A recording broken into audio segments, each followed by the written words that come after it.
Kasih ya teman-teman dari kajian Muslimah Azkia ini sudah mengundang reaktif untuk mengisi acara kajiannya. Masya Allah, jazakumullahu khairan. Sebelumnya, eh saya coba perkenalkan diri dulu ya. Assalamualaikum warahmatullahi wabarakatuh, teman-teman. Waalaikumsalam. Perkenalkan, saya Sofia Agustina, selaku co-founder dari Online Muslimah Coaching Reaktif. Di sini juga insya Allah nanti webinar ini akan dibersamai oleh adik kita eh, Mbak Tiara Beda Zain selaku nutrisionis yang juga menyediakan jasanya di Reaktif gitu. Sebelumnya teman-teman di sini ada yang udah tahu Reaktif belum? Belum, belum. Belum ya. Ya, mungkin setelah ini Coba kita kita, jadi tahu ya dan bergabung gitu, insya Allah. ya, Masya Allah. Eh, Biar saya jelaskan secara singkat aja ya. Jadi, Reaktif ini adalah online muslimah coaching yang bergerak di bidang kebugaran untuk khusus muslimah gitu. Jadi kita menyediakan jasa coaching dengan personal trainer yang insya Allah certified dan sesuai syariah. Jadi eh, trainingnya bisa di rumah, bisa di mana aja, eh, tidak mengumbar aurat, tanpa musik, dan tidak ada ikhtilat, insya Allah. Gitu. Baik, kita mulai aja ya teman-teman. Alhamdulillah, sebentar lagi, tidak terasa, bulan Ramadan akan segera kita sambut sama-sama ya. Tinggal beberapa hari lagi nih, kurang dari 10 hari lagi kira-kira ya. Nah, untuk eh, Ramadan ini, bulan puasa ini kan, puasa ini sebenarnya adalah rukun iman yang ketiga ya. Eh, Teh Yara boleh di next slide. Maaf, terima kasih. Seperti yang Allah Subhanahu wa taala firmankan dalam Quran surat Al-Baqarah, puasa ini meskipun secara medis mungkin banyak manfaat yang dirasakan dari puasa, tapi tetap tujuan kita untuk melaksanakan puasa ini pastinya adalah agar kita bertakwa gitu. Jadi pertama-tama sebelum kita mulai nih materi-materinya, eh, mari kita sama-sama luruskan niat teman-teman mempelajari ini supaya menambah bekal kita agar puasa kita semakin berkualitas. Puasa kita di tahun ini semakin berkualitas baik secara eh, apa ya, lebih berkualitas. Jadi supaya kita nanti dapat manfaatnya bukan hanya untuk dunia kita aja tapi akhirat kita juga. Gitu. Boleh di next Teteh. Nah, jadi pertama-tama mungkin kita sama-sama minta pertolongan pada Allah supaya nanti nih apapun yang kita pelajari saat ini bisa kita pakai ilmunya untuk eh, pedoman kita, pegangan kita selama nanti bulan Ramadan agar kita bisa beribadah secara maksimal dan optimal selama bulan Ramadan ini berlangsung. Gitu. Nanti setelah ini akan dilanjut oleh Mbak Tiara materi mengenai gizinya dan nanti insya Allah akan dilanjut lagi untuk aktivitas fisik dan lain-lainnya nanti oleh saya. Terima kasih. Silahkan Teh Yara. Terima kasih, Teh Sofi. Assalamualaikum warahmatullahi wabarakatuh. Mohon maaf Waalaikumsalam. sebelumnya, suaranya jelas terdengar nggak ya? Jelas, jelas. Oh, Alhamdulillah. Ya, tadi seperti yang udah disampaikan, perkenalan lagi aja kali ya. Nama saya Tiara, saya nutritionist. Jadi hari ini kita akan membahas tentang puasa gitu, terutama dari segi gizinya, seperti itu.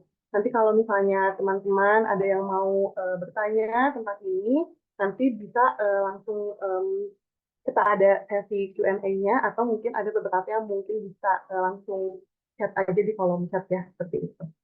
Oke, bismillahirrahmanirrahim. Nah, oke.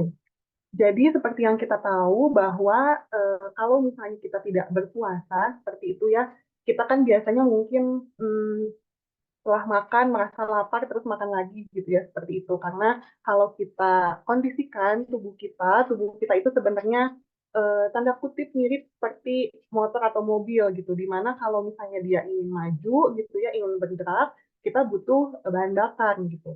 Kalau mungkin di motor, di mobil ini bahan bakarnya adalah bensin gitu ya, di tubuh kita itu adalah makanan dan minuman intinya. Nah, kalau misalnya pada saat biasa untuk bergerak seperti itu, pasti kita kan tadi ya merasa lapar lalu makan lagi. Tapi di dalam kondisi puasa ini memang kita tidak akan melakukan kegiatan makan dan minum itu. Dan mungkin kalau di Indonesia sih jamnya bisa di antara 10 sampai 14 jam gitu ya, tapi memang kan di beberapa bagian negara lain bisa sampai 20 jam seperti itu. Nah, kalau misalnya saat puasa nih seperti apa gitu, karena kan mungkin akan berbeda nih sama hari-hari biasa gitu ya. Nah, kurang lebih ini ada gambarannya. Yang pertama, kalau misalnya saat kondisi puasa ini, pertama tubuh akan memanfaatkan makanan di 0 sampai 4 jam awal dari makanan yang kita konsumsi gitu. Ini namanya kondisi fat state gitu. Di mana ini akan berhubungan dengan makanan yang kita makan di 0 sampai 4 jam sebelumnya gitu. Kenapa dari 0 sampai 4 jam sebelumnya? Karena ini akan berpengaruh juga sama kualitas makanan yang kita makan. Kalau misalnya makanan yang kita makan ini ada proteinnya, ada karbohidratnya, ada lemak baiknya, seratnya juga dapat dengan baik, maka mungkin kita akan bisa provide gitu ya energinya dari makanan tersebut sampai 4 jam gitu. Tapi kalau misalnya makanan kita mungkin tidak selengkap itu dan nilai gizinya gitu ya, mungkin hanya karbohidrat saja gitu ya, atau mungkin hanya lemak saja, kemungkinan besar tubuh hanya akan memanfaatkan nggak sampai 4 jam, tapi di mungkin 1 jam atau 2 jam saja. Jadi di 2 jam selanjutnya, tubuh akan memanfaatkan cadangan yang lain gitu ya. Cadangan yang lainnya apa? Cadangannya itu adalah dari cadangan-cadangan yang tubuh simpan dari hari-hari sebelumnya gitu ya. Itu bisa berupa cadangan karbohidrat yang tersimpan di glikogen atau cadangan lemak seperti itu. Nantinya kalau cadangan-cadangan itu habis gitu ya, ini bisa jadi kita akan membentuk lagi sumber-sumber lainnya gitu dari cadangan-cadangan lainnya gitu. Di sini setelah makan kita bisa dapatkan lagi bisa dari pemecahan cadangan di hati atau prosesnya lewat glikogen hati atau juga kita bisa ambil dari cadangan lainnya. Jadi memang pada saat itu kita akan mengambil cadangan-cadangan nih dari dalam tubuh gitu. Jika memang makanan kita yang kita makan itu sudah habis nih energinya kita ambil seperti itu kurang lebih. Oke. Nah, sebenarnya konsep puasa ini kalau misalnya kita lihat gitu ya secara mungkin kasat mata doang kayaknya akan berbeda gitu ya dengan kehidupan kita sebelum melakukan puasa misalnya ya di saat hari-hari. Tapi sebenarnya di puasa ini kita bisa sebenarnya mengkondisikan puasa tersebut seperti kita makan pada umumnya gitu. Bisa dilihat di sini kalau misalnya biasanya kita ada makan malam, makan siang, sarapan gitu ya. Sebenarnya ini timingnya bisa disamakan pada saat kita puasa. Misalnya pada saat sahur kita bisa menganggap itu adalah makan malam kita dengan snack kita. Pada saat berbuka puasa kita bisa menganggap itu makan siang kita. Dan nanti selesai tarawih biasanya kalau untuk puasa itu ada tendensi untuk mengemil atau makan lagi gitu ya setelah tarawih itu bisa kita asumsikan sebagai sarapan kita. Nah, pembagiannya ini setiap manusia kan akan punya kebutuhan gizi masing-masing gitu ya. Nah, kalau kita bagi-bagi nih gitu bisa jadi kita pembagiannya itu adalah 40% kebutuhan gizi harian kita itu kita simpan di sahur, 40%-nya lagi di buka puasa, dan 20%-nya lagi setelah tarawih gitu. Nah, kenapa ini akhirnya ada pembagian seperti ini gitu, terutama mungkin di selesai tarawih gitu ya. Kalau untuk sahur dan berbuka mungkin kan sudah lumayan familiar gitu ya untuk makan pada saat sahur, makan saat buka puasa gitu ya. Nah, untuk selesai tarawih ini memang bisa jadi diperlukan untuk teman-teman yang tidak memiliki kemampuan untuk memenuhi kebutuhannya pada saat sahur dan berbuka, terutama untuk asupan protein dan juga serat gitu. Karena kan kita di bulan Ramadan ini mungkin ada limitasi waktu gitu ya, jadi mungkin secara kualitas makan bisa jadi ada yang tidak maksimal gitu. Nah, maka dari itu bisa diusahakan untuk mengkonsumsi makan setelah tarawih untuk tambahannya, tapi harus diingat yang dimakan itu volumenya tidak terlalu besar, tidak sama seperti pada saat kita makan sahur atau saat berbuka puasa. Lalu juga yang harus diperhatikan tidak mepet ke waktu tidur, ke jam tidur. Kalau bisa di 1 sampai 2 jam sebelum tidur. Nah, kenapa seperti itu? Yang pertama, supaya kualitas tidur kita baik, karena kan nanti mungkin ada adaptasi baru terhadap waktu tidur ya pada saat bulan puasa gitu ya. Lalu yang kedua, apabila terlalu mepet dengan waktu kita tidur, nanti ada kemungkinan makanan yang sudah kita telan saat itu bisa naik lagi gitu. Karena kan tidur itu posisinya mungkin berbaring ya. Karena posisinya berbaring, jadi mungkin ada tendensi makanan yang baru turun atau sedang turun tersebut bisa kembali naik ke atas karena posisi badan kita berbaring. Di mana kalau misalnya itu terus-terusan dilakukan akan merusak atau apa ya, menurunkan fungsi kerja dari katup di tubuh kita, katup di bongkongan kita, sehingga itu bisa menjadi salah satu gejala adanya GERD gitu ya. Jadi memang itu harus diperhatikan. Jadi nanti kalau misalnya Mbak-mbak di sini semua, teman-teman di sini semua ingin mengkonsumsi makanan selesai tarawih, itu memang disarankan, tapi perhatikan volumenya, jangan terlalu besar, dan waktunya jangan terlalu mepet ke waktu tidur, supaya tidak mengganggu kualitas tidur, dan juga tadi ya posisi beban itu akan tidak terlalu bagus gitu. Seperti itu. Nah, lanjut kita akan bahas makanan sahur. Nah, seperti mungkin teman-teman di sini juga sudah pada tahu ya bahwa memang sahur ini sudah apa ya sesuai dengan hadisnya gitu. Di sini ada hadis Bukhari dan juga hadis Muslim gitu ya, dan juga ada hadis riwayat Ahmad juga yang mengatakan bahwa makanlah sahur karena sesungguhnya pada sahur itu terdapat berkah, lalu juga disarankan untuk menyegerakan waktu berbuka dan mengakhirkan sahur gitu.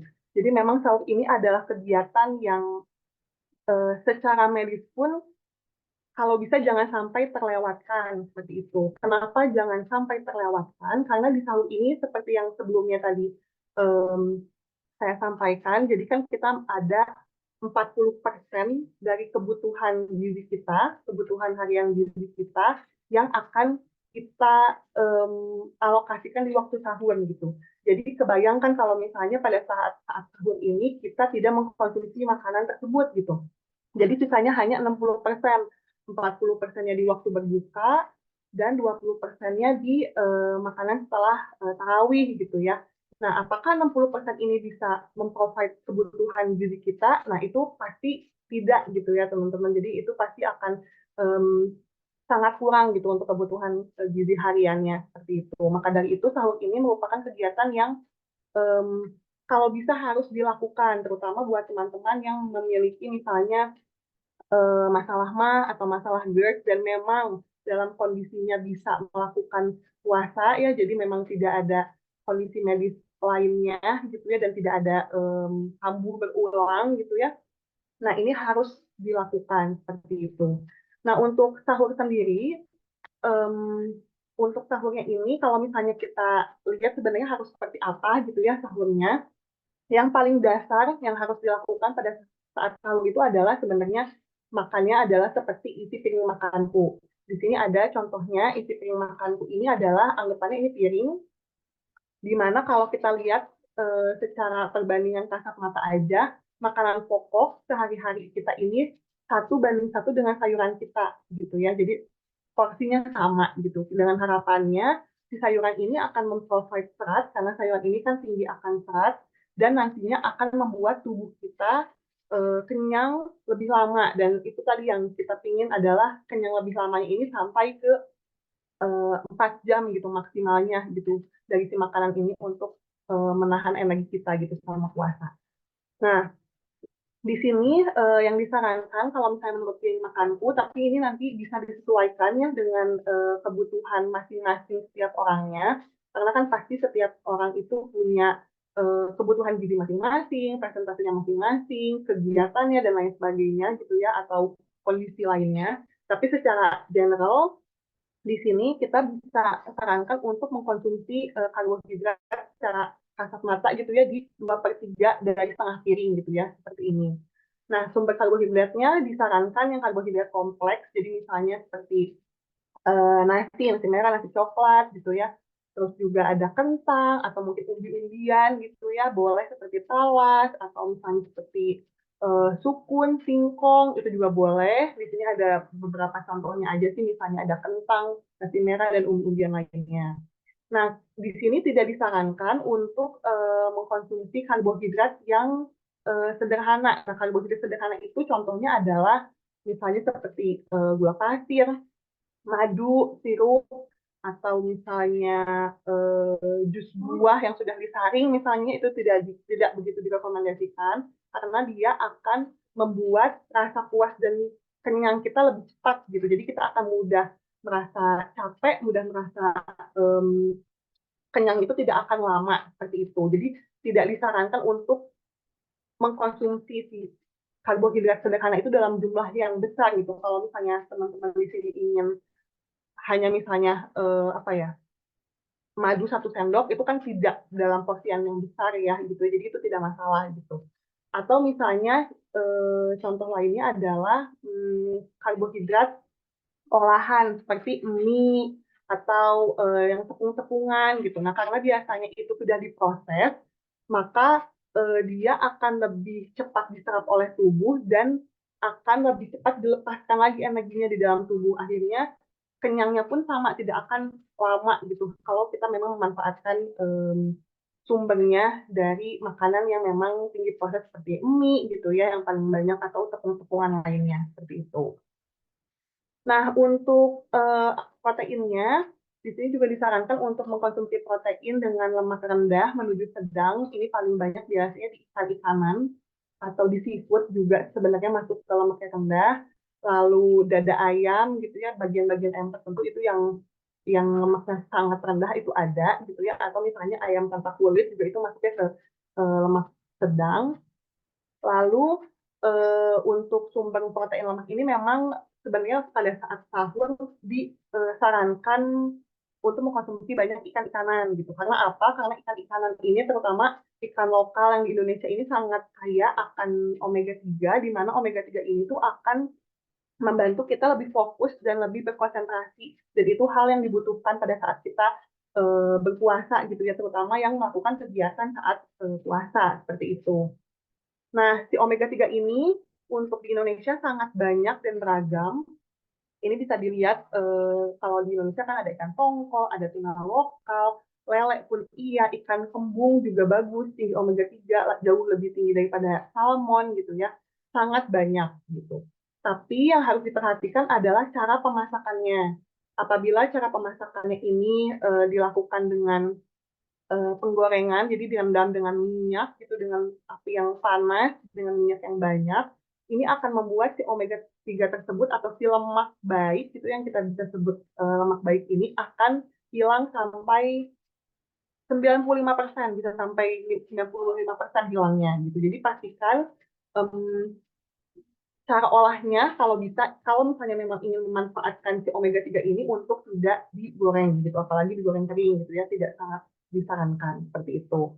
Nah, selanjutnya untuk asupan protein ini kita juga harus perhatikan karena biasanya kan kalau sahur itu gitu ya waktunya sempit gitu ya. Mungkin ada beberapa teman-teman yang memanfaatkan produk-produk olahan protein tertentu misalnya seperti bakso atau nggak seperti nugget atau seperti sosis gitu ya. Nah, itu harus diperhatikan, harus dibatasi karena apa? Karena yang pasti pertama adalah em, asupan protein yang didapatkan tidak semaksimal dari makanan yang tidak terlalu tinggi olahan tersebut gitu ya.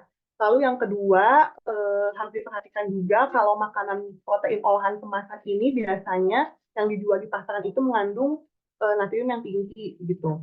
Dan yang ketiga, kita juga harus ingat bahwa pada saat sahur, pada saat puasa gitu ya, kita kan ada limitasi waktu makan gitu. Jadi pastikan setiap makanan yang kita konsumsi ini memiliki kualitas yang sebaik-baiknya seperti itu. Jadi mungkin teman-teman bisa mulai merestock gitu, misalnya kayak um, ayam dikasih bumbu kuning misalnya, atau nggak mulai merestock bumbu-bumbunya aja dulu, misalnya dari bumbu basah yang putih, merah, kuning, supaya nanti lebih gampang gitu. Atau misalnya frozen foodnya nanti stoknya bisa yang misalnya dori di frozen, bukan yang bentuknya olahan gitu. Karena meskipun pasti akan membantu dari segi apa namanya efisiensi waktu, tapi memang kita tidak sarankan untuk mengkonsumsinya terlalu sering gitu, karena di samping tadi ya proteinnya juga yang didapatkan tidak begitu banyak karena dicampur dengan bahan lain, lalu juga tingginya natrium, ada tambahan pengawet dan lain sebagainya.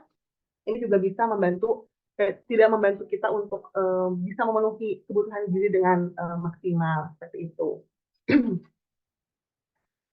Oke, selanjutnya untuk sahur, seperti yang tadi ya di awal udah saya sampaikan, memang kita sarankan untuk ada snacking gitu ya di selesai sahur gitu. Di waktu sahur selesai makan utamanya gitu. Misalnya ada telur rebus, ada alpukat, bisa susunya bisa yang rendah lemak gitu ya. Alpukat tinggi omega 3 dia juga bagus. Telur rebus juga tinggi akan protein gitu ya, karena biasanya pada saat adanya limitasi waktu makan, konsumsi protein kita tuh tidak setinggi biasanya gitu, dan kita juga nggak ada tendensi untuk mengemil makanan yang tinggi protein. Jadi memang akan lebih baik kalau misalnya kita mengkonsumsi cemilannya pun yang tinggi protein atau tinggi serat gitu ya, atau tinggi lemak baik tadi seperti itu. Ini beberapa contohnya.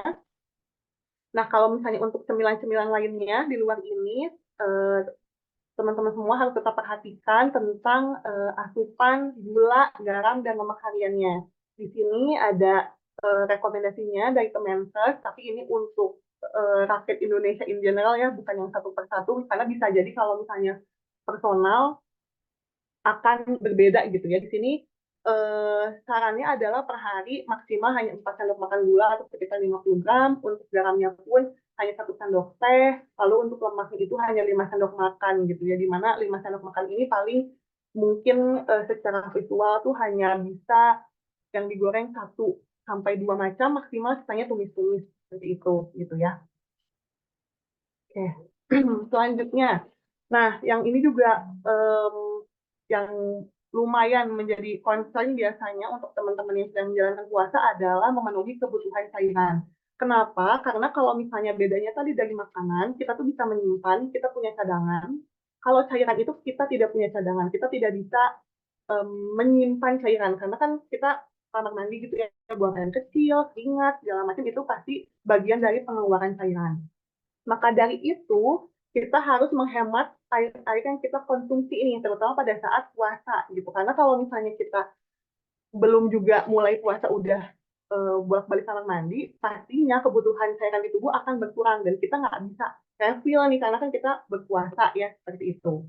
Nah, caranya seperti apa? Kita bisa menghindari minuman-minuman yang sifatnya diuretik, yang sifatnya bisa membuat kita bolak-balik ke kamar mandi gitu. Misalnya kopi, teh, atau coklat. Ini juga ada beberapa di jenis-jenis minuman bersoda. Itu juga harus diperhatikan. Karena sayang dong ya, kita nggak bisa menyimpan cadangan air ini di dalam tubuh. Jadi kita harus manfaatkan yang kita minum pada saat sahur itu tidak keluar dengan sia-sia gitu. Jadi kalau bisa di waktu sahur ini untuk kopi, teh, coklat, atau minuman-minuman kemasan, untuk beberapa ada juga yang mengandung eh, zat yang bersifat diuretik dan juga soda, itu juga bisa membantu kita bolak-balik kamar mandi gitu ya. Jadi kalau bisa ini dibatasi seperti itu. Nah, selanjutnya masih juga dengan asupan dari cairan gitu ya. Kita juga harus membatasi makanan, ini ya makanan yang tinggi garam gitu ya.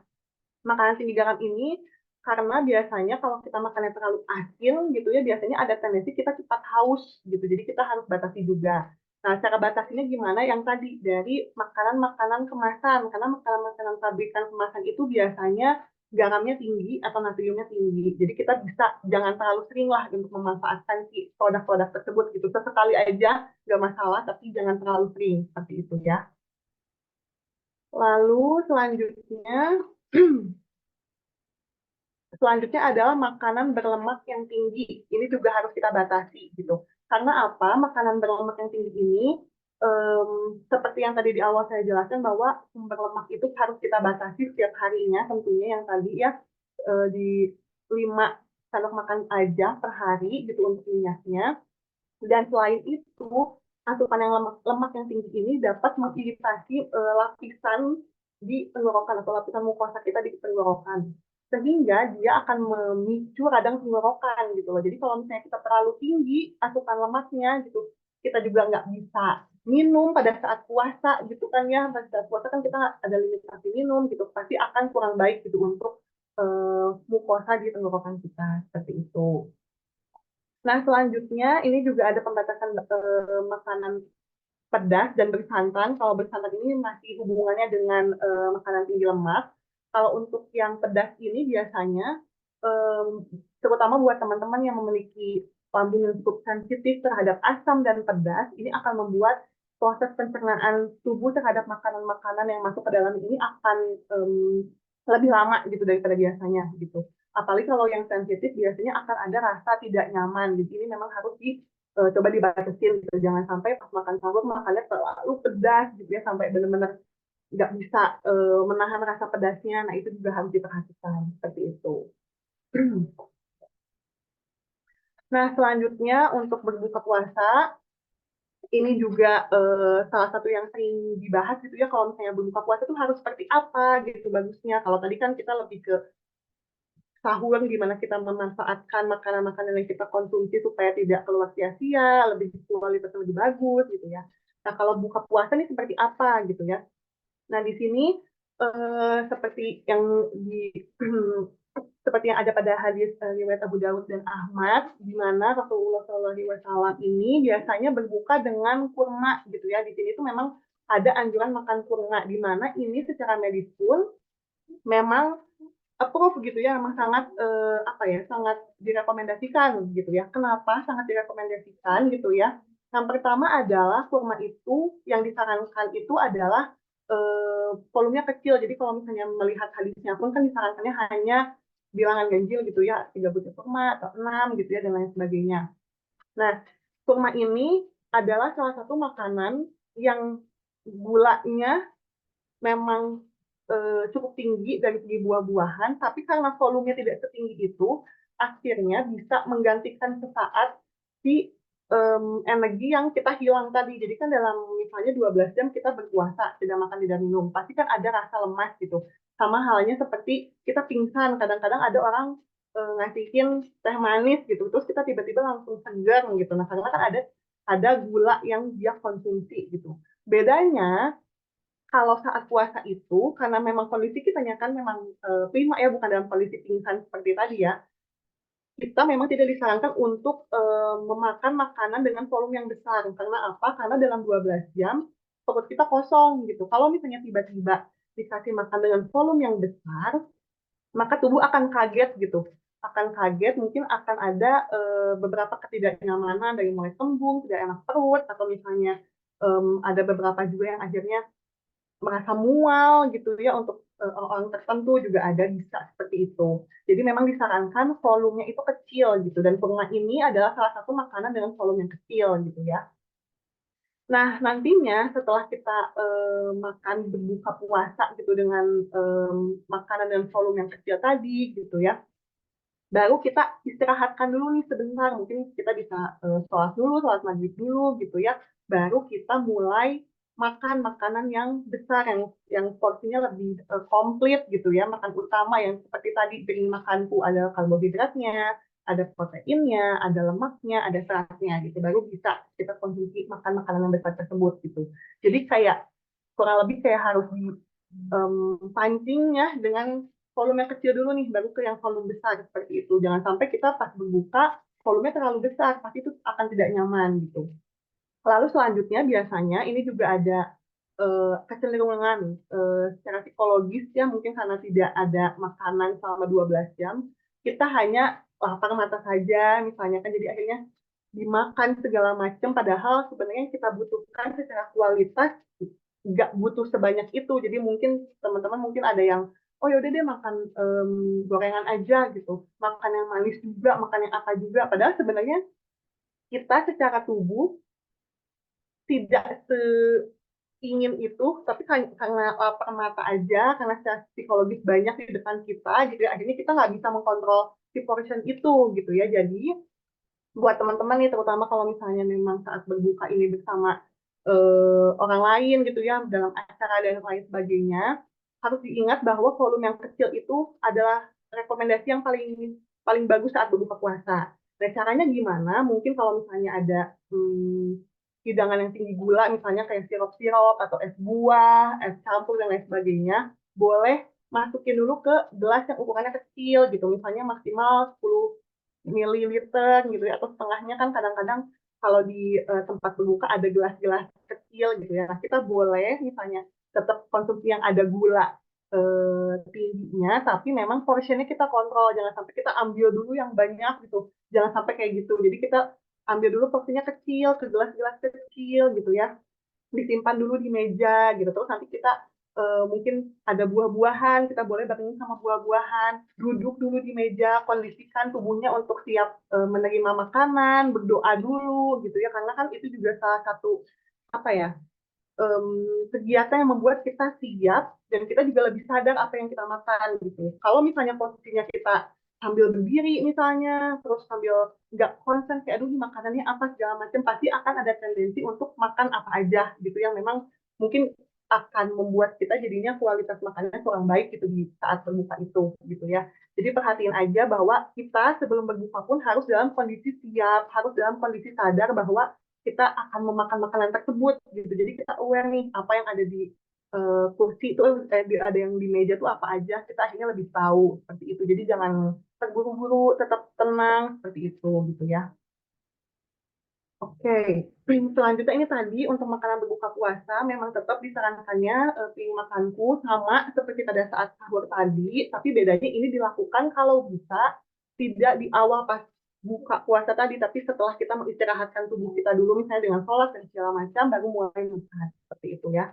Nah, yang harus diperhatikan juga, kita harus ingat sinyal kenyang kita, jangan sampai kita makan dalam kondisi aduh ini udah kenyang tapi ya udah deh dimakan aja misalnya seperti itu ya, jangan sampai seperti itu, karena kalau misalnya kondisi kita terlalu kenyang pada saat makan, ini akan membuat tubuh kita tidak nyaman, bisa kembung gitu ya, bisa dimuntahkan lagi gitu ya, terus juga mungkin buat teman-teman yang punya GERD atau MAH itu akan merasa sakit, ada rasa sakit di dalam tubuhnya seperti itu. Jadi perhatikan sinyal kenyangnya dan makan dengan tenang, punya perlahan, tidak usah terburu-buru ya. Itu yang harus diperhatikan. Nah, selanjutnya ini untuk snack sehabis tarawih. Jadi intinya si snack ini itu adalah salah satu waktu yang dimanfaatkan untuk kita memenuhi kebutuhan gizi kita yang mungkin kurang pada saat berpuasa. Yang biasanya kurang adalah protein. Ya, yang biasanya kurang pada saat puasa itu adalah protein. Karena apa? Karena kita bukan tipikal apa ya? Di lingkungan kita tuh bukan lebih banyak makanan yang dijual tinggi protein juga untuk mengemil kan seperti itu. Jadi pasti biasanya kita mengkonsumsi protein itu pada saat jam makan gitu, mau makan pagi, siang atau malam.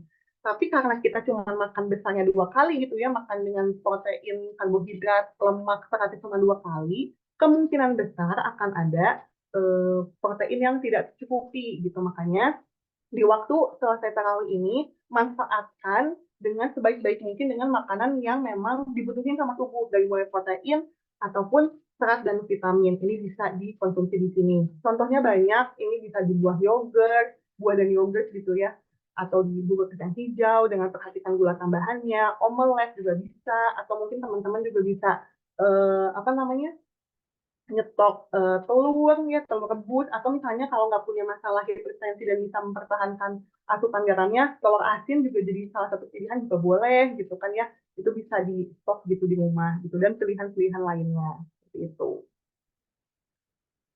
Nah, ini salah satu contohnya aja sih sebenarnya, contoh menunya pada saat berbuka seperti apa. Ini untuk yang kebutuhannya sekitar 1.900 kalori. Jadi di sini waktu berbukanya ada salad buah. Nah, ini perhatikan juga dressingnya, jangan sampai dressingnya yang tinggi mayones atau nggak tinggi gula gitu ya. Tetap perhatikan dressingnya gitu. Lalu ini ada makanannya, makanan utamanya. Lalu selesai sholat tarawihnya juga ada cemilan yang dimakan, misalnya tadi yang tinggi protein ada scrambled egg ditambah roti tawar misalnya. Jangan sampai kita juga makannya mendekati waktu tidur, baru nanti kita mulai sahur seperti itu. Ya, kurang lebih sih seperti ini gitu. Cuman biasanya yang harus diperhatikan itu adalah kalau misalnya untuk puasa ini biasanya adalah efisiensi waktu sih sebenarnya untuk menyiapkan makanan-makanan tersebut gitu. Jadi mungkin teman-teman udah mulai boleh untuk menyicil kulkasnya dengan misalnya olahan-olahan dari ikan-ikanan atau ayam-ayam gitu, dikasih bumbu, dikasih rempah-rempah yang banyak, karena kan negara kita juga banyak banget rempah-rempahnya, manfaatkan gitu ya, dengan banyaknya rempah-rempah juga pemakaian garam, gula di masakan juga akan lebih rendah gitu ya, itu juga dimanfaatkan, mulai di stok kalau ada waktunya gitu ya. Kalau misalnya mau memanfaatkan beli dari luar, perhatikan apakah ada bahan tambahan pangannya, apakah memang dicampur di adonannya misalnya dengan tepung dan lain sebagainya sehingga tidak bisa menjadi sumber protein misalnya, itu juga harus diperhatikan gitu. Atau teman-teman juga bisa mulai merestock frozen vegetables misalnya, itu juga bisa berguna banget untuk efisiensi waktu gitu, frozen vegetables atau frozen fruits gitu ya, nanti tinggal misalnya mau di blender jadi smoothies atau mau di oseng-oseng gitu, itu juga udah bisa di prepare lah gitu dari sekarang nih mendekati bulan puasa, karena kan itu bisa dibekukan ya, jadi mungkin penyimpanannya bisa lebih lama seperti itu. Oke, nah ini kalau ini yang terakhir itu adalah rekomendasi jadwal minum pada saat kita sedang puasa. Jadi ini yang direkomendasikannya ada 8 waktu. Jadi nanti mungkin bisa teman-teman praktikan gitu ya. Jadi mulai dari setelah bangun tidur 1 gelas, setelah makan sahur 1 gelas gitu ya. Saat berbuka puasa 1 gelas lagi, setelah sholat maghrib 1 gelas lagi, setelah makan malam 1 gelas lagi, sholat isya minum lagi, setelah sholat tarawih minum lagi, dan sebelum tidur minum lagi gitu. Ini pembagian ini goalsnya adalah mencapai 2 liter atau rata-rata kebutuhan atau kecukupan cairan dari masyarakat Indonesia, sehingga kita tidak eh, apa ya, tidak kena dehidrasi gitu pada saat puasa seperti itu. Oke, untuk selanjutnya untuk aktivitas fisik boleh dilanjut ke Teh Sofi, Mangga. Ya, aku lanjut ya, Teh izin. Untuk aktivitas fisik selama bulan Ramadan ini, biasanya nih kita nih terbagi jadi 2 tipe eh, manusia nih. Ada yang, aduh aku boro-boro buat olahraga, buat sehari-hari aja tuh kayaknya nggak ada tenaga sama sekali. Atau justru satu tipe lagi yang menganggap kalau oke, bulan Ramadan ini adalah waktunya untuk aku diet, pokoknya Lebaran nanti aku harus turun 5 kilo gitu ya.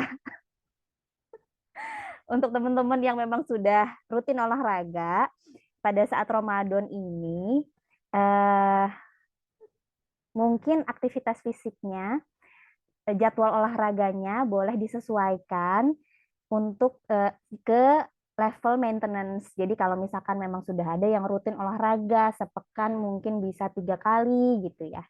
Nah, bisa jadi dikurangi jadi 2 kali. Terus atau misalkan yang biasanya satu sesi olahraganya itu sampai 1 jam atau 2 jam, mungkin bisa dikurangi jadi 30 menit untuk yang sudah biasa. Tapi untuk yang belum biasa atau mungkin yaitu yang punya niat untuk mau diet di bulan Ramadan nih, sebenarnya bulan puasa adalah waktu yang kurang tepat untuk memulai program diet. karena fokus kita kan mungkin harusnya pada saat bulan Ramadan itu tentu saja adalah untuk mengejar pahala sebanyak-banyaknya ya, bukan mengejar kenaikan berat badan sebanyak-banyaknya.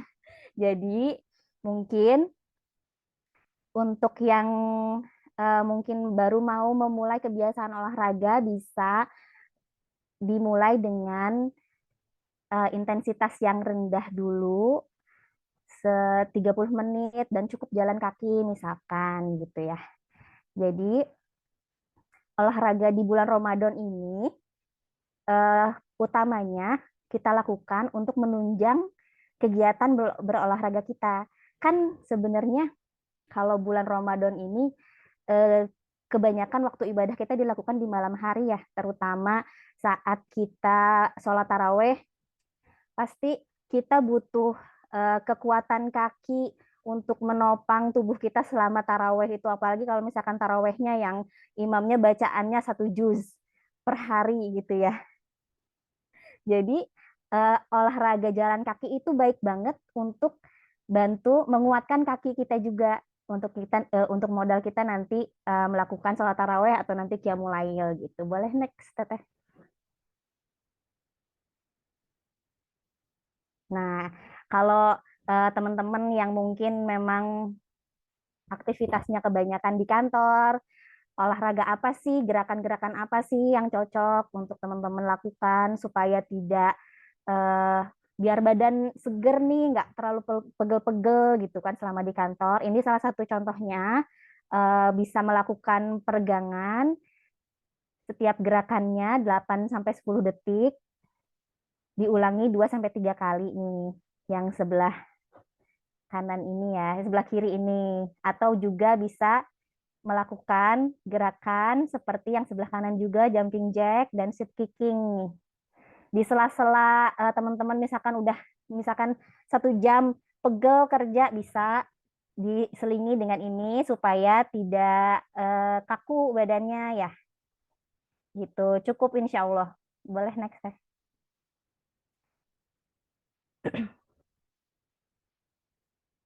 Nah, untuk teman-teman yang sudah punya jadwal olahraga, mungkin bingung gitu ya. Aku sebaiknya olahraganya kapan nih gitu.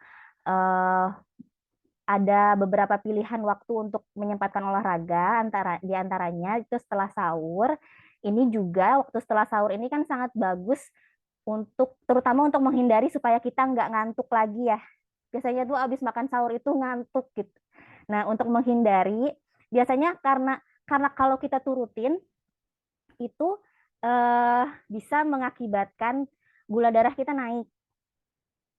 Jadi sebaiknya setelah makan kita setelah sholat subuh mungkin menunggu waktu syuruk nih, kita jalan kaki 30 menit untuk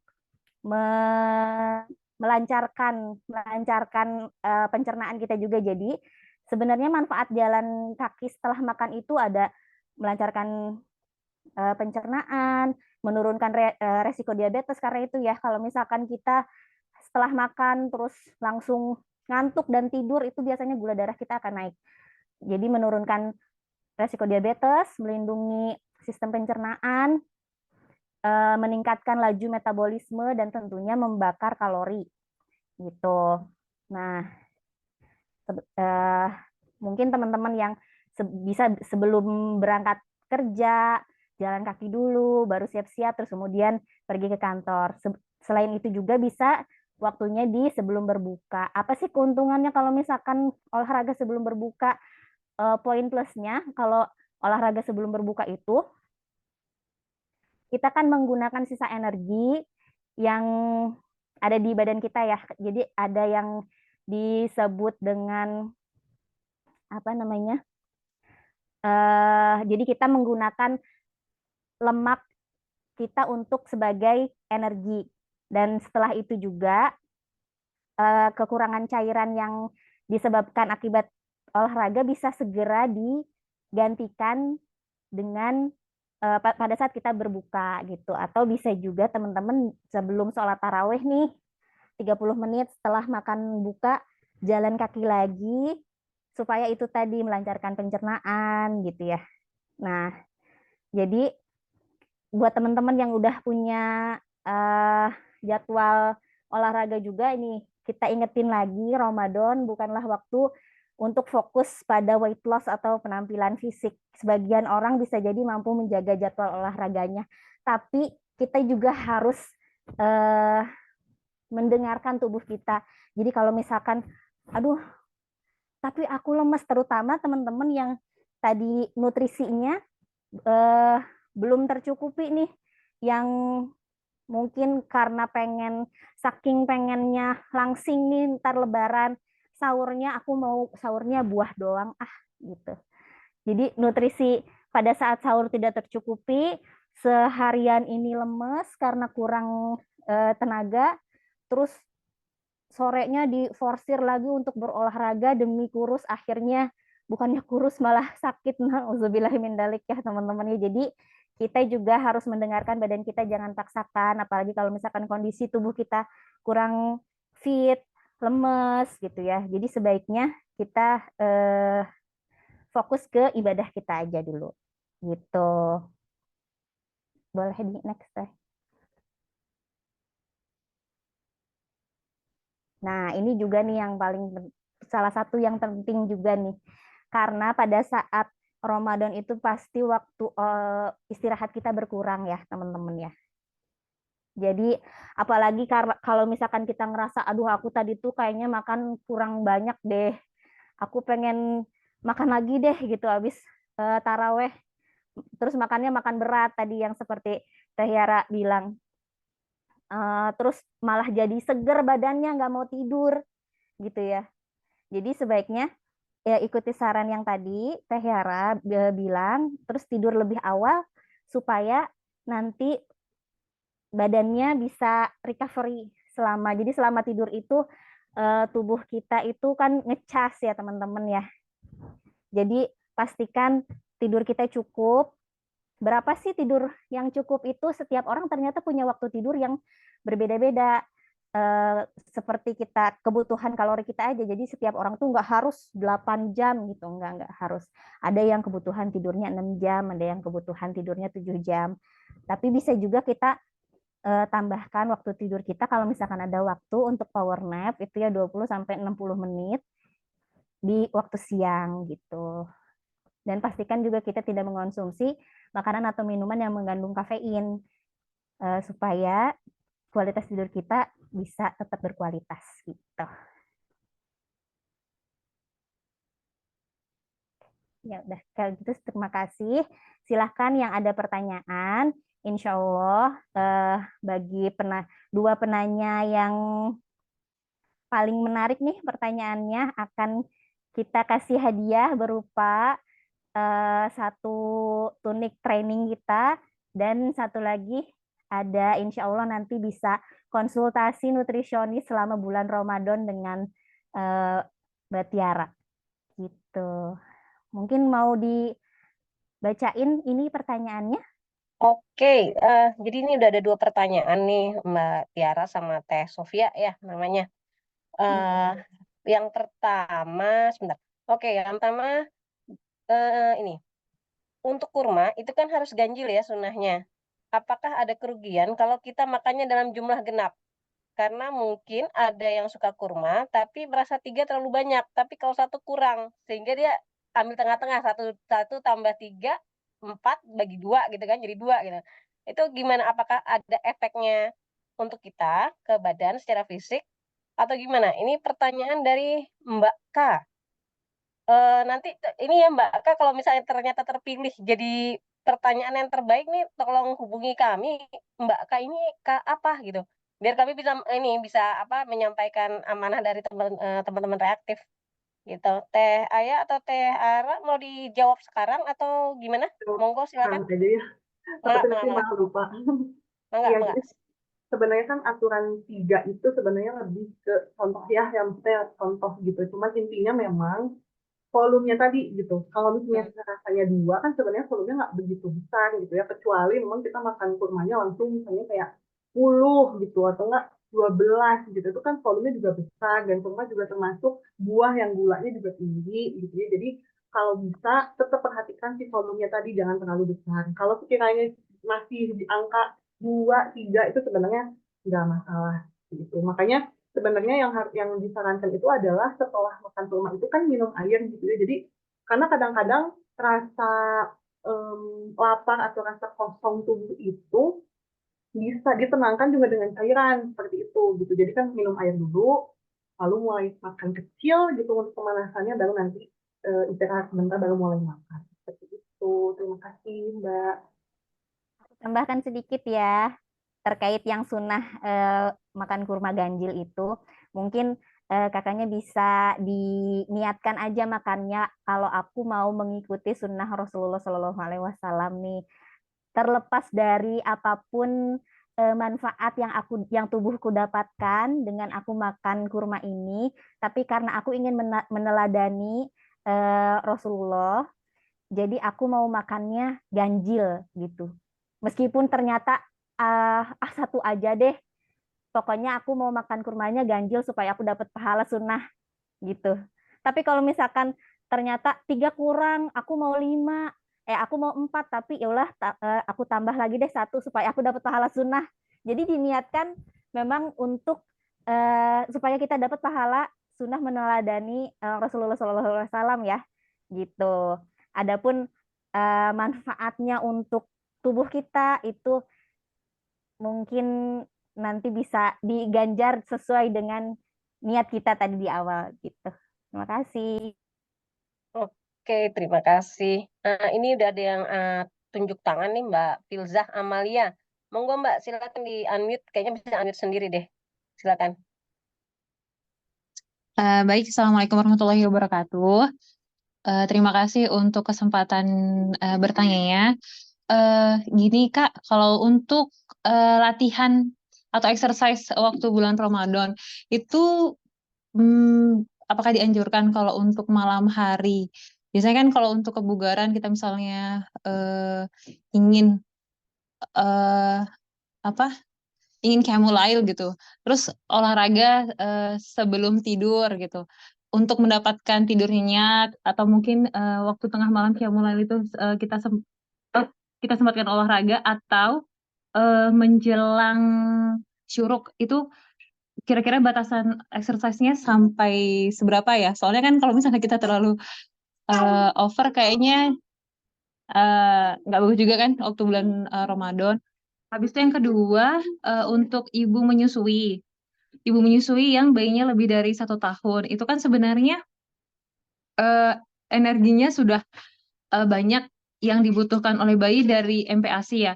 Tapi kalau misalnya dia waktu siang itu kan nyusunya masih aktif dan ibunya sangat lemas, itu mengatasinya gimana ya? Sementara kita tetap ingin bertahan sampai selesai gitu. Terima kasih Kak.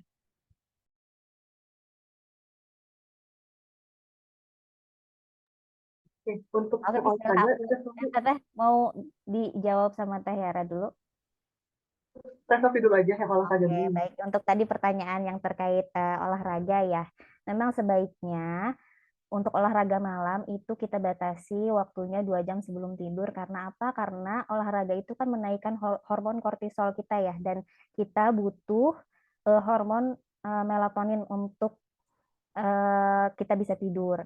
Jadi mungkin kalau tujuan olahraganya adalah supaya kita bertenaga saat kita melakukan qiyamul nih, bisa saran saya itu mungkin nanti setelah taraweh kita usahakan tidur dulu.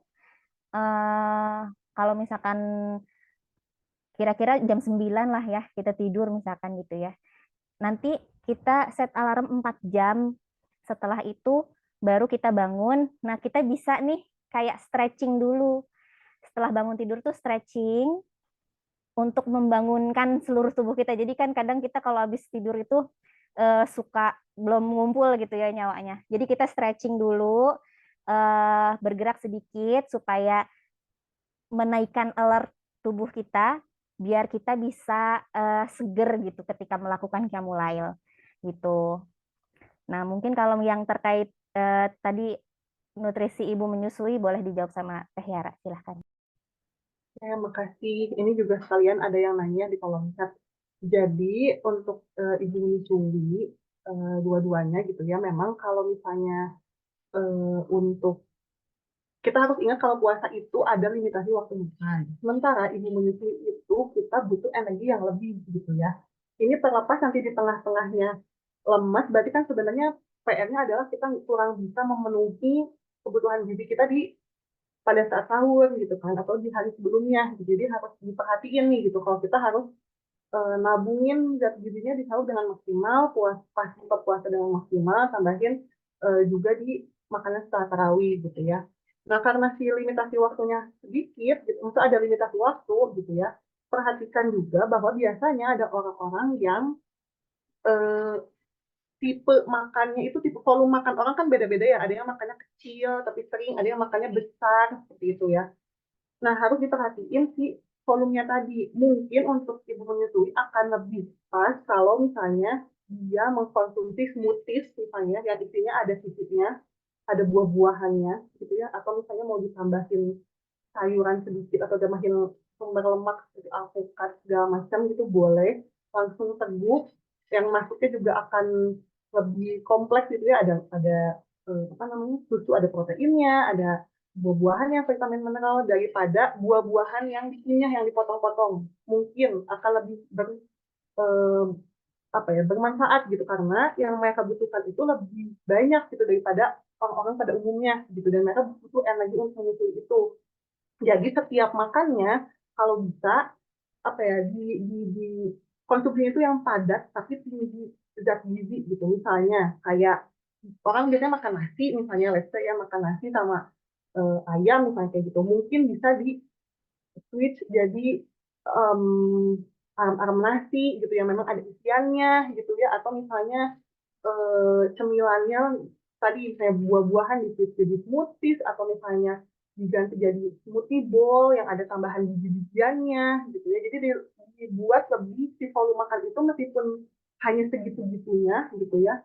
Misalnya kita makan cuma satu pisin misalnya volume makannya, tapi dibuat maksimal secara nilai gizinya gitu. Dengan kita otak-atik nih menu apa yang tepat gitu. Biasanya sih yang paling sering dipakai itu adalah menu one dish meal atau menu-menu yang udah satu piring itu isinya udah di-mix segala gitu, nggak kepisah-pisah lagi. Misalnya kayak nasi goreng atau nggak misalnya eh, sandwich itu kan isiannya bisa langsung dimasukin gitu kan, dimacem-macemin gitu, nggak terlihat banyak gitu ya. Atau tadi smoothies atau misalnya buat puding, jadi puding susu tapi dia nggak pakai tambahan gula begitu banyak gitu ya, misalnya kayak apa ya, puding kacang merah atau enggak puding kacang hijau juga ada kan. Kita buat menu-menu yang kecil, yang volumenya kecil tapi memang kompleks gitu. Itu bisa lebih dimanfaatkan buat yang ibu menyusui gitu sebenarnya, supaya nanti si setelah di waktu makan yang dipakai itu memang yang dimasukin kualitasnya bagus dan memang gizinya pas gitu. Semoga menjawab ya buat Mbak Silza sama ini Mbak Fatima. Izin aku menambahkan sedikit ya, Mbak Filza, Masya Allah. Dan perlu kita ingat juga kalau agama kita itu rahmatan lil alamin. Dan syariat puasa itu untuk ibu menyusui, ibu hamil, kita dapat keringanan ya Mbak ya. Kita dapat keringanan dan eh, rukhsah itu Allah mencintai umatnya yang mengambil rukhsah, jadi keringanan yang Allah tawarkan untuk kita. Kita bisa, kalau misalkan udah nggak kuat, aku lemes banget ya Allah, karena aku fokus ke nutrisi anakku nih, gitu ya. Mbak bisa batalin puasanya dengan niat itu untuk nanti bisa diganti fidyah atau dikodok lain waktu ketika anak kita sudah tidak terlalu bergantung pada kita gitu. Udah misalkan nanti anak aku 2 tahun mungkin udah lepas ASI nih, aku bisa kodok puasanya gitu. Jadi Masya Allah bisa kita ambil keringanan itu, justru Allah mencintai ketika kita ngambil keringanan yang diberikan gitu. Kayak gitu. Oke, terima kasih Mbak Teh Hara sama Teh Sofia nih untuk jawabannya. Jadi membuka insight baru nih, oh aku harus olahraga, oh aku harus makan ini, oh aku harus makan itu gitu ya. Semoga kita semua tuh bisa memanfaatkan ilmu yang dikasih sama Teh Ara sama Teh Sofia. Ini pertanyaan terakhir, karena waktunya juga udah mepet gitu ya. Ini pertanyaan terakhir dari Diah Pitaloka. Jadi Mbak Diah ini ternyata setiap bulan puasa tuh menderita karena karena mahnya kumat. Nah, itu gimana yang ngatasinnya? Kalau habis sahur tuh kadang apa bukan kadang ya, habis sahur tuh dia sebah. Sebah tuh apa ya? Kembung ya kayaknya ya, kembung. Nah, eh, padahal dia tuh kalau pas habis tarawih tuh nggak makan lagi gitu. Istilahnya sudah meminimalisir lah kemungkinan untuk sebah. Nah, ada masukan nggak ya untuk ngatasin rasa mah yang apa yang timbul ketika berpuasa? Soalnya nggak puasa aja mah itu nggak enak banget ya, apalagi puasa gitu. Gimana Teh Ara atau Teh Sofia? Mungkin ada apa namanya inputan atau tips atau saran gitu? Oke. Jadi buat mah itu sebenarnya lumayan kompleks ya, terutama pada saat puasa. Makanya memang yang pertama harus dilakukan itu memang konsultasi kondisi si mahnya itu gitu pada saat sebelum puasa gitu. Tapi untuk misalnya ini ya dari pertanyaan ini lah, saya udah konsul dan segala macam gitu ya untuk bisa melakukan puasa gitu ya. Yang harus diperhatiin itu adalah ini si sebahnya ini mungkin bukan after effect dari makan yang dimakan saat itu gitu. Misalnya sekarang saya makan satu piring misalnya kayak gitu ya, terus langsung merasa sebah, mungkin itu bukan efek dari makanan yang dimakan pada saat yang filenya dekat gitu ya. Jadi memang harus dilihat secara keseluruhan gitu, secara misalnya harinya seperti apa gitu, dua harinya seperti apa gitu ya. Dan ma ini ada beberapa orang yang punya sensitivitas yang berbeda-beda gitu. Ada orang yang sama saus tomat pun dia akan nggak enak. Saus tomat mungkin buat beberapa orang aman yang buat mah gitu ya, tapi buat beberapa orang tomat dibentuk apapun jadinya nggak enak. Ada yang kayak gitu. Ada yang mungkin ke makanan-makanan lain. Nah, itu tuh memang nggak bisa disamaratakan jadinya. Jadi memang saran aku sih boleh gitu ya sambil berjalan lah gitu akan terpakai juga mulai food journaling. Mungkin ada beberapa makanan yang kalau makan ini tuh nggak enak nih di tubuh gitu, sehingga kita bisa mengidentifikasi gitu ya makanan apa yang memang buat sensitif gitu buat tubuh, itu bisa gitu. Nah tapi di luar itu kita juga harus perhatiin yang tadi ya volumenya, kita juga harus perhatiin kondisi kita setelah makannya, apakah kita terlalu kenyang atau enggak gitu. Karena kalau kita terlalu kenyang, itu juga bisa menyebabkan rasa nggak enak di perut gitu ya, mau itu kembung atau lain sebagainya. Jadi kalau bisa dicek, jadi setiap makan, misalnya nasinya udah mulai tinggal 3/4 lagi, dicek nih, kayaknya udah cukup deh ini, atau enggak masih kurang nggak ya, nah kita harus cek gitu ya. Harus dicek apakah jangan sampai terlalu kenyang, itu juga akan mengganggu. Lalu selain kita tidak melewatkan sahur, ya, melewatkan juga berbukanya juga disediakan gitu ya, nggak dinanti-nanti gitu. Terus menjaga tadi dari makanan minuman yang sensitif atau mungkin yang personally memang sensitif juga kita lihat gitu ya. Kita juga bisa mulai membuka puasanya dari makanan yang lembut. Makanannya jadi bukan makanan yang misalnya kayak nasi tim atau nasinya lembek lah gitu, kok lumat gitu, itu boleh gitu, boleh dicoba dari situ. Mungkin dari tekstur makanannya dengan kita mengunyahnya tidak maksimal nih, mengunyahnya nggak lama gitu ya, akhirnya tubuh merasa nggak enak gitu ya. Mungkin boleh dicoba dari makanan-makanan yang lembut, sayur-sayurannya juga dimatangkannya overcook juga nggak masalah gitu kan ya, dengan jadi kan nggak yang khas gitu ya saat kita nanti mengunyahnya, itu juga nggak masalah, boleh dicoba itu. Atau dari stresnya, karena ini juga bisa berhubungan sama stres, dan stresnya ini bukan em, apa ya, bukan related ke makanan, tapi rasa khawatir, anxiety kita juga kadang-kadang bisa membuat si mah itu muncul gitu. Jadi memang sangat kompleks, cuman ya semoga dari yang sangat-sangat itu bisa ada yang dilakukan dan bermanfaat aja sih. Terima kasih. Oke, terima kasih banyak teteh-teteh dari Reaktif nih. Ilmunya banyak banget insight-insight baru buat kita nih untuk menjalankan nanti di bulan puasa itu kita mau olahraga kayak apa, mau makan seperti apa gitu ya, supaya fisik kita juga terjaga gitu. Ini karena waktunya sudah lewat cukup banyak, jadi pertanyaan kita cukupkan sampai di sini. Silakan Teh Tiara maupun Teh Sofia untuk milih siapa nih yang berhak mendapatkan giveaway lah ya, giveaway dari Reaktif. Monggo, mangga silakan Teh Ara tentuin, Teh Sofia tentuin sebelum kita tutup nih kajian kali ini. Jadi teman-teman yang nanya juga tahu, oh aku dapat gitu. Mangga Teh silakan. Kayaknya nih mudah-mudahan bisa bermanfaat ya buat teman-teman ya hadiahnya ya. Untuk yang tadi Mbak siapa pertanyaannya? Mbak Diah Pitaloka ya. Eh, kita hadiahkan konsultasi nutrisionis langsung ya dengan Mbak Yara ya.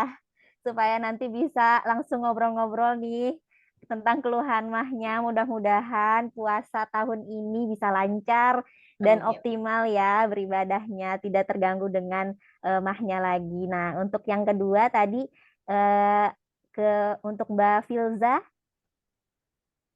kita insya Allah nanti kirimkan tunik training ya Kak ya. Itu. Mungkin itu dua itu ya. Oke, terima kasih Teh Sofia, Teh Ya, Tiara. iya, Ini buat Mbak Filza, nanti tolong hubungin kita nih buat ngasih alamat supaya nanti bisa dikirimkan sama tim Reaktif ya. Untuk Mbak Diah Pitaloka juga selamat bisa dapat konsultasi gratis. Insya Allah bermanfaat banget buat Mbak Diah untuk menjalankan puasa dengan lebih nyaman dengan mahnya gitu ya, bersahabat dengan mah. Oke, terima kasih Teh Tiara, Teh Sofia atas waktunya. Mudah-mudahan kita berjodoh lagi di lain waktu untuk sharing-sharing ilmu tentang gizi maupun tentang olahraga kesehatan fisik ya Teh Tiara, Teh Sofia. Atur nuhun banget gitu ya. Mohon maaf kalau penerimaan kita kurang-kurang gitu ya. Ini tiba-tiba ganti supir di tengah jalan karena supir yang satu ada meeting gitu ya. Hapunten pisan gitu. Untuk teman-teman yang lain juga terima kasih atas waktunya telah membersamai kita sampai akhir acara. Mari kita tutup kajian ini dengan baca istighfar 3 kali. Astagfirullahaladzim, astagfirullahaladzim. Subhanakallahumma wa bihamdika asyhadu alla ilaha illa anta astaghfiruka wa atubu ilaik. Assalamualaikum warahmatullahi wabarakatuh. Waalaikumsalam warahmatullahi wabarakatuh.